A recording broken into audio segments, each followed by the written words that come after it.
नमस्कार, news our में आपका स्वागत है। मैं हूं देवेंद्र कुशवाहा। आज इस कार्यक्रम में हम बात करेंगे कांग्रेस के अगले अध्यक्ष के बारे में। गांधी परिवार से आशीर्वाद प्राप्त मल्लिकार्जुन खड़गे को अध्यक्ष बनने की पूरी संभावनाएं हैं, लेकिन शशि थरूर ने बदलाव की बात कर गांधी परिवार और खड़गे पर चोट भी किया है। आज इसी मुद्दे पर करेंगे चर्चा, तो आइए शुरू करते हैं आज का कार्यक्रम कौन किस पर भारी।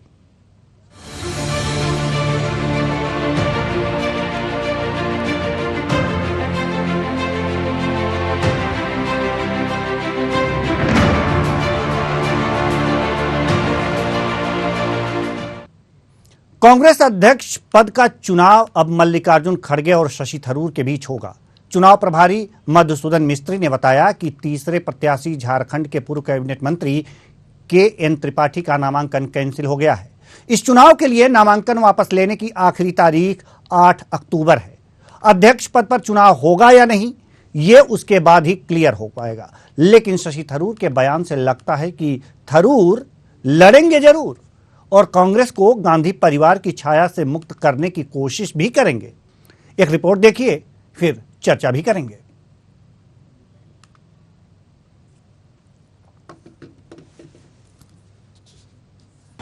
कांग्रेस अध्यक्ष पद का चुनाव, आमने सामने खड़गे और शशि थरूर। कौन संभालेगा कांग्रेस की कमान? मुझे वोट करें, ये मायने क्या? कांग्रेस अध्यक्ष पद का चुनाव अब मल्लिकार्जुन खड़गे और शशि थरूर के बीच होगा।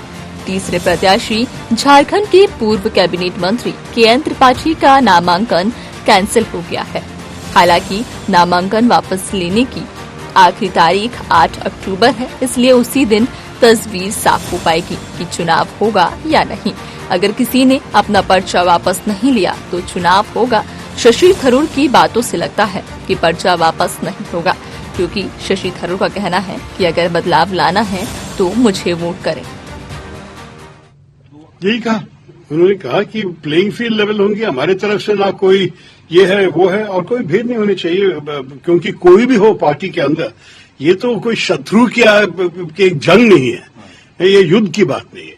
हम सहयोगी है, एक ही पार्टी के अंदर हम काम कर रहे हैं, चुनाव के बाद भी हम एक साथ काम करेंगे, तो इसलिए कोई दुश्मनी नहीं है। हम चाहते हैं कि सहयोगी के जो अलग अलग परिकल्पना हो सकते हैं पार्टी के बारे में, कि हम वोटर्स के सामने रखें, पार्टी के कार्यकर्ताओं को चुनने दीजिए। बस यही है हमारा संदेश। तो मैं कह रहा हूं पार्टी की, देखिए, अगर आप संतुष्ट है पार्टी जैसी चल रही है तो प्लीज खड़गे साहब को ही वोट दीजिए। अगर आप बदलाव चाहते हैं, अगर जो कुछ मैंने कहा, और आपको पता है मैंने ये मैनिफेस्टो पत्रिका निकाली कल, अगर ये सब देख के आप चाहते हैं कि पार्टी एक अलग तरीके से चले, मैं आपके साथ हूं। शशि थरूर की बातों से लगता है पर्चा वापस नहीं होगा, लेकिन इससे ये भी लगता है कि खड़गे को अध्यक्ष बनाना कांग्रेस को गांधी परिवार की छाया में ही रखना होगा। और अगर शशि थरूर चुने जाते हैं तो कांग्रेस क्या गांधी परिवार की छाया से मुक्त रहेगी? Special desk news hour. तो बातों में बहुत कुछ कहा गया। जो शशि थरूर ने कहा वो बातें वास्तव में हकीकत के धरातल पर सही उतरती हैं, क्योंकि अगर जो मल्लिकार्जुन खड़गे की बात करें तो उनके ऊपर गांधी परिवार का हाथ है, और उनके ऊपर गांधी परिवार का हाथ होने का मतलब सीधा सीधा यह है कि कहीं न कहीं गांधी परिवार की छाया कांग्रेस के अध्यक्ष पर पड़ती रहेगी और उसे रिमोट कंट्रोल की तरह गांधी परिवार बराबर खड़गे को नचाता रहेगा। लेकिन शशि थरूर ने जो बातें कही हैं कि अगर बदलाव लाना है तो मुझे वोट करें, अगर ऐसे ही चलाना है तो मल्लिकार्जुन खड़गे को सपोर्ट करें, ये बातें कहीं न कहीं राजनीतिक गलियारों में या फिर जनमानस में बैठ रही है।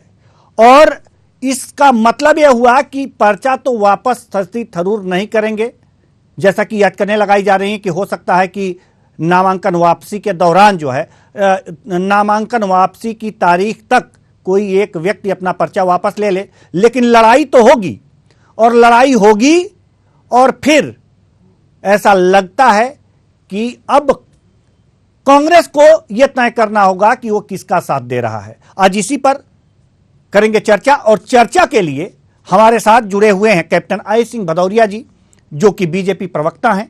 बहुत बहुत स्वागत है आपका हमारे इस कार्यक्रम में। और साथ ही भरत सिंह जी, जो कांग्रेस प्रवक्ता हैं, आपका भी बहुत बहुत स्वागत है। साथ ही साथ राजनीतिक विश्लेषक डॉक्टर आलोक सोती जी, आपका भी बहुत बहुत स्वागत है हमारे इस कार्यक्रम में। कार्यक्रम की शुरुआत करते हैं, सवाल और जवाब का सिलसिला शुरू करते हैं। सबसे पहला सवाल भरत सिंह जी आपसे। सवाल यही है कि आखिर बातों ही बातों में शशि थरूर जी ने क्या कह गया, क्या कहा उन्होंने, उनकी बातों का जो तत्व है, जो रस है, वो किस ओर बह रहा है? देवेंद्र भाई, देखिए, पहले तो भाजपा को अब ये चिंता सताने लगी है कि अब हम जो है आरोप किससे लगाए। पहले तो भाजपा आरोप लगाती कि गांधी परिवार ही अध्यक्ष बनेगा, मगर अब इनके पास अब कोई आरोप लगाने के लिए बचा ही नहीं है कि अब किस पे आरोप लगाया जाए। दूसरी चीज, शशि थरूर की जो आपने बात कही कि शशि थरूर जी ने बातों बातों में ही बहुत कुछ कह दिया। बहुत अच्छा शशि थरूर जी ने कहा है कि हमारी लड़ाई एक दोस्ताना लड़ाई है। हमारे पार्टी के अंदर ये आंतरिक जो चुनाव हो रहा है, हम एक पार्टी के सभी नेता हैं, चाहे वो खड़गे जी हो गए, चाहे वो शशि थरूर जी हो गए, दोनों हमारी पार्टी के नेता हैं, और जो लड़ाई होगी वो दोस्ताना लड़ाई होगी। अब रही बात की लड़ाई जो होगी, तो अपना अपना विजन सबका होता है ना। तो उन्होंने उस विजन को बताया है कि अगर मैं जीतता हूं पार्टी के अंदर तो मैं क्या कर सकता हूं। अब खड़गे जी जो है वो चुनाव जीतेंगे तो खड़गे जी कैसे संगठन को चलाते हैं, पार्टी को चलाते हैं, वो अपना विजन रखेंगे। तो इसमें उन्होंने ऐसा नहीं कहा, माफ कीजिएगा भरत सिंह जी, क्यों हो रहा है? उन्होंने ऐसा कहा नहीं है। उन्होंने कहा है कि जैसा चल रहा है ऐसा चलना चाहिए और ऐसा चलते रहे, तो आप खड़गे जी को समर्थन कीजिए और अगर जो बदलाव लाना है तो मुझे वोट कीजिए, उन्होंने ये कहा है। ठीक है, तो मैंने क्या कहा आपको, हर आदमी आता है तो अपनी सोच लाता है ना जी। कोई जरूरी नहीं है कि देवेंद्र भाई की सोच और मेरी भरत सिंह की सोच से मिलती होगी। अगर मुझे जीतना होगा तो मैं अपने सभी साम दंड भेदभाव जो भी होगा सब लगा के पहले चुनाव तो जीतूंगा ना जी। जो भी चुनाव जीतता है वो लड़ता है, वो जीतने के लिए लड़ता है, हारने के लिए तो लड़ता नहीं है। बिल्कुल।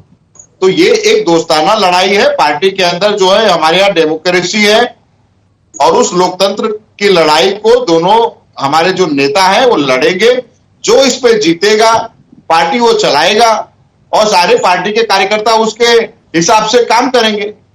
मैं कैप्टन भदौरिया जी से आज पूछना चाहता हूं कि हमारे यहाँ पे तो लड़ाई हो रही है दो लोगों के बीच में, चुनाव हो रहा है, बाकायदा 9,000 डेलीगेट्स वोट डालेंगे, जिसमें कम से कम मुझे जहां तक मुझे याद है कि मनीष तिवारी उसमें प्रस्तावक जो होते हैं उसमें देखिएगा मनीष तिवारी जी, रघुवीर सिंह जी, धीरज प्रसाद जी, पृथ्वीराज चौहान जी है, पुनिया जी है, अखिलेश प्रताप सिंह है, दीपेंद्र हुड्डा जी है, प्रमोद तिवारी जी है, राजीव शुक्ला जी है, हम आपकी बात समझ गए। ये कल भी आपने प्रश्न किया था सर। मैं ये पूछ रहा हूँ, मेरी सवाल पूरा मेरा सवाल पूरा हो जाने दीजिए। मैं कैप्टन साहब से पूछ रहा हूँ, कैप्टन साहब, आपके अंदर जो आपकी पार्टी के अंदर आर्टिकल 19 में लिखा गया है कि प्रदेश कार्यकारिणी और राज्य कार्यकारिणी मिलके और कम से कम 5 राज्यों के सदस्य मिलके, जिसमें 5 राज्यों के सदस्य होने चाहिए, 20 कम से कम प्रस्तावक होने चाहिए। आज इस चैनल पे आप 20 प्रस्तावक के नाम, जिस तरह से मैं प्रस्तावकों के नाम बता रहा हूँ, उसी तरह से आप भी अपने प्रस्तावक को, जेपी नड्डा जी अभी पिछले जो हफ्ते में उनको 2 साल के लिए बढ़ाया गया है कार्यकाल उनका अध्यक्ष के लिए, तो कितने डेलीगेट्स, उस डेलीगेट्स का नाम आज जो है जाहिर कर दीजिए, और उसके 5 राज्य कौन कौन से राज्य से कौन कौन आते हैं वो बता दीजिए। तो हमारे यहाँ तो डेमोक्रेसी लोकतंत्र है। आपके यहाँ लोकतंत्र है कि ठोकतंत्र से ही वहां से बस मोदी जी ने, अमित शाह जी ने कहा और कि भाई जेपी नड्डा जी 2 साल के लिए बढ़ा दिए गए, तो क्या वही होगा कि कम से कम कांग्रेस में जैसा वोट हो रहा है उसी तरह से वोट होगा? जवाब ले लीजिए सर, जवाब ले लीजिए और संक्षेप में जवाब दीजिएगा कैप्टन साहब, क्योंकि एक जो मुद्दे से जुड़ा हुआ प्रश्न है वो हम करना चाहेंगे इस जवाब के बाद। जी जवाब दीजिए पहले।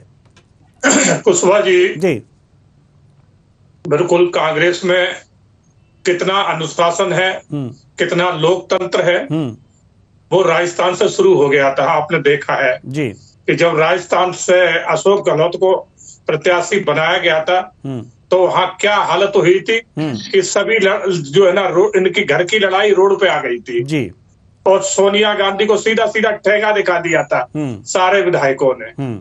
और सबसे बड़ी बात है, चुनाव की बात कर रहे हैं, 25 साल सोनिया गांधी रही है कंटिन्यू, दूसरा कोई आया ही नहीं है।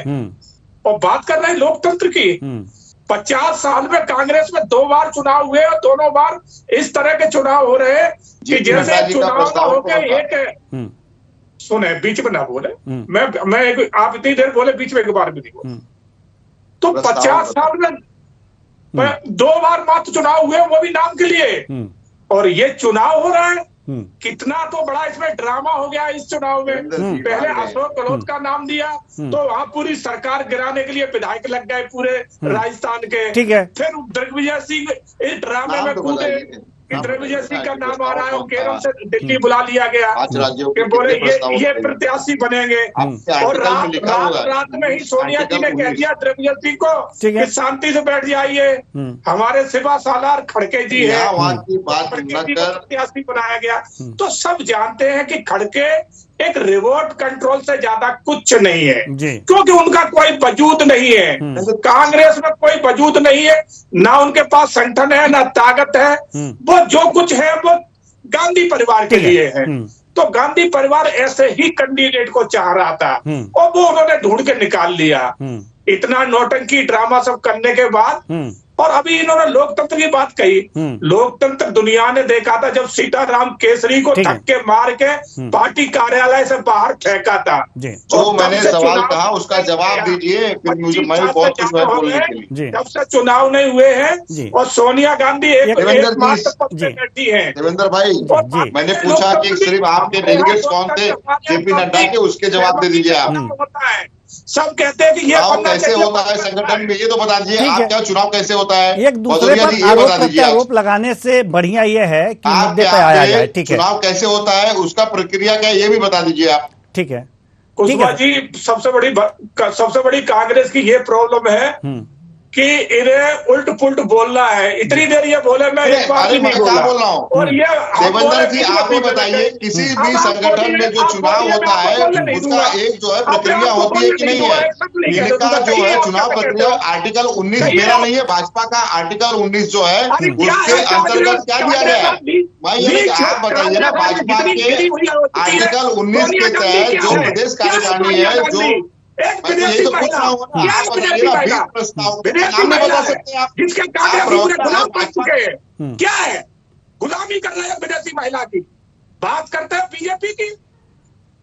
जी ठीक है सर, ठीक है, हम आएंगे आप लोगों के पास। पहले एक प्रतिक्रिया हम ले लेते हैं डॉक्टर आलोक सोती से, जो राजनीतिक विश्लेषक हैं। बहुत ही ध्यान से आप लोगों को उन्होंने सुना है। डॉक्टर आलोक सोती जी, सवाल आपसे ये है कि शशि थरूर के कहने का तात्पर्य क्या निकल करके आ रहा है? अगर खड़गे होते हैं तो कांग्रेस वैसे ही चलती है और बदलाव चाहते हैं तो मुझे वोट कीजिए, क्या मायने हैं इसके? देखिए, शशि थरूर जी एक युवा नेता कहलाते हैं। हालांकि है जिसके साथ ना ही कोई खड़ा हुआ है, ना ही कोई उनके साथ विधायक खड़ा हुआ है, ना ही उनका कोई संगठन पे है। अमीर घराने से आते हैं, बहुत ही पढ़े लिखे, अच्छी। जी, थोड़ी सी आपकी आवाज धीमी आ रही है। तो जी जी, तो वो एक इंटेलेक्चुअल फैमिली से आते हैं और उनका जो व्यू है वो बड़ा ही इंटेलेक्चुअल होता है। वो एक तरीके से सिंबॉलिक रिप्रेजेंटेशंस हैं आपके पुरानी जो एक समय की कांग्रेस होती थी, जिसमें बड़े पढ़े लिखे और इंटेलेक्चुअल लोग रहते थे। हालांकि उनके पीछे कोई जनाधार नहीं है। दूसरी बात आप देखते हैं कि ये केवल 2 ही लोग होते हैं, ये इनके कांग्रेस की मजबूरी है, क्योंकि दिखाएंगे कि हमारे क्या लोकतंत्र है, हमारे क्या इलेक्शन होता है। अगर शशि थरूर साहब भी वापस हो जाएंगे तो इसका मतलब है कि वन मैन शो हो जाएगा, जिसको सोनिया जी चाहेंगी उसको हो जाएगा।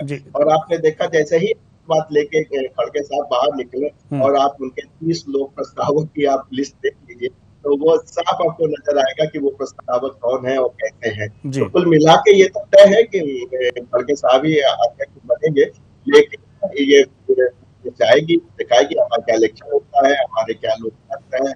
कोई भी खड़ा हो होता है वो सिंबॉलिक रिप्रेजेंटेशन जरूर साहब खड़े रहेंगे, उनको जो भी कहना है वो कहेंगे, लेकिन जी डॉक्टर साहब अपना जो माइक है थोड़ा सा और करीब कर लीजिए कि जिससे कि आपकी आवाज जो धीमी आ रही है वो तेज हो जाए। जी जी ऐसे ही ठीक है, बोलिए सर। जी जी, तो जो आपके राहुल जी हैं वो एक युवा नेता हैं, कांग्रेस के नेता हैं, उनके पीछे जो है पूरी एक बड़ी टीम चलती है और उनको कार्यकर्ता मानता भी है, तो वो स्थिति उनकी बनी ही रहेगी। लेकिन जरूर बात है वो एक सिंबॉलिक रिप्रेजेंटेशन होंगे कि हम लोकतंत्र है, यहाँ पे इलेक्शन होता है और कांग्रेस में बहुत पढ़े लिखे इंटेलेक्चुअल लोग अभी भी जो है उनकी मान है, सम्मान है, वो खड़े हो सकते हैं, इलेक्शन लड़ सकते हैं, अपनी बातों को रख सकते हैं। उन्होंने जो बातें रखी हैं वो अच्छी बात है, उनकी जो विचारधारा है वो युवाओं की है, आगे समझते हैं चीजों को, आगे वो बढ़ाना चाहते हैं।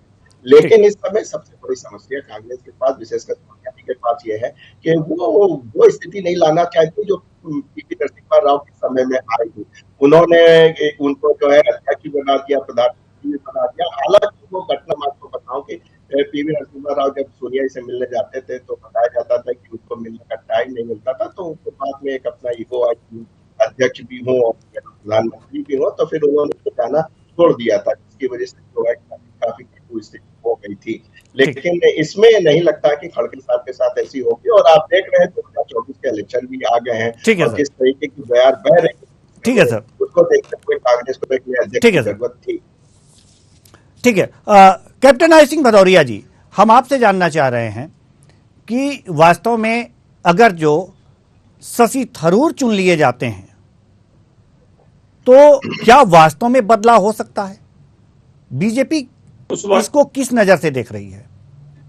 बिल्कुल कुशवाहा जी, बहुत अच्छी बात आपने कही, और एक अच्छा पत्रकार ही इस तरह की बातें ला सकता है। यह सत्यता है कि जो शशि थरूर हैं एक बुद्धिजीवी है, पढ़े लिखे हैं, विदेशों में भी रहे हैं, दुनिया देखी है, तो और वो राजनीति करते हैं अपने स्तर के हिसाब से करते हैं, वो कांग्रेस की गुलामी नहीं करते।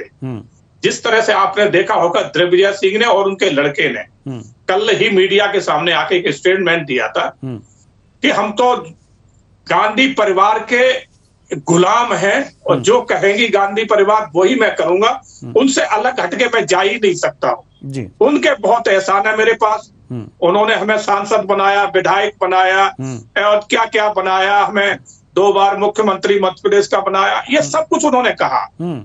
तो ये सीधी सीधी जहार दिखाई देता है कि ये गुलामी में दबे हुए लोग हैं। उसी तरह से एक अशोक गहलोत है, अशोक गहलोत को सोनिया जी समझ रही थी कि वो हमारे बहुत विश्वसनीय है, समस्या वहां पर ये आ गई, उन्हें ये लगा कि कहीं हमारे हाथ से राजस्थान की ये सीएम की कुर्सी ना चली जाए जी, और ये उनके डर उनके मन में भरा था। और दूसरी एक अहम बात हम आपको और बता देना चाहेंगे कि इस जो राजस्थान में जो भी ये जो ड्रामा हुआ है, इसकी जो पटकथा लिखने वाले शांति धारीवाल थे, क्योंकि बहुत पुराने नेता हैं वो कांग्रेस के वहां के। तो उनकी सोच ये थी कि अगर ये अध्यक्ष बनते हैं तो सीएम की कुर्सी हमारे पास आ जाए, क्योंकि वो अशोक गहलोत के भी बहुत विश्वसनीय है। अशोक गहलोत भी चाहते थे कुर्सी हमारे लोगों पे ही रहे, सचिन पायलट पे न जाए। तो ये ड्रामा वहां इसलिए रचा गया था। तो यहाँ से सोनिया गांधी को एक बहुत बड़ा आघात लगा कि हम तो अशोक गहलोत को एक विश्वसनीय समझ रहे थे, मगर ये विश्वसनीय नहीं है। हालांकि वो आए तुरंत दूसरे दिन नतमस्तक हो गए, उनके चरणों में पड़ गए, माफी मांग गए, सब कुछ कर गए, मगर वो विदेशी महिला है, इतनी जल्दी बख्शेगी नहीं, आगे जरूर अशोक गहलोत का इसका जवाब मिलेगा। मगर दिग्विजय सिंह जैसे ये तो थे, कहते हैं ना बहुत बड़े गुलामी में डूबे हुए जी, वो है, ये कभी इनसे अलग नहीं जा सकते जी। मगर जो खड़गे साहब है उनकी पोजीशन आज की तारीख में जो कांग्रेस में है कुछ है ही नहीं। कहने का मतलब ये कुछ भी नहीं है जी। जो कुछ है वो गांधी परिवार की देन है और गांधी परिवार के ही लिए है, इससे आगे उनकी कोई सोच नहीं है। लेकिन इसलिए उन्होंने सोचा लेकिन इसी बात को लेकिन कैप्टन साहब, लेकिन इसी बात को शशि थरूर ने कहा है कि अगर ऐसे ही चलाना है तो आप खड़गे साहब को सपोर्ट कीजिए और बदलाव लाना है तो मुझे वोट कीजिए। तो ये बात तो उन्होंने कह दी सीधे सीधे बताई जी। बिल्कुल, हमने आपको वही बात बताई कि खड़गे साहब सोनिया गांधी जैसे मनमोहन सिंह को चलाती थी प्रधानमंत्री बनने के बाद, ऐसे इनको चलाएंगी, मगर शशि थरूर को शायद नहीं चला पाते, इसलिए शशि थरूर विश्वसनीय नहीं थे। जी, शशि थरूर विश्वसनीय नहीं थे।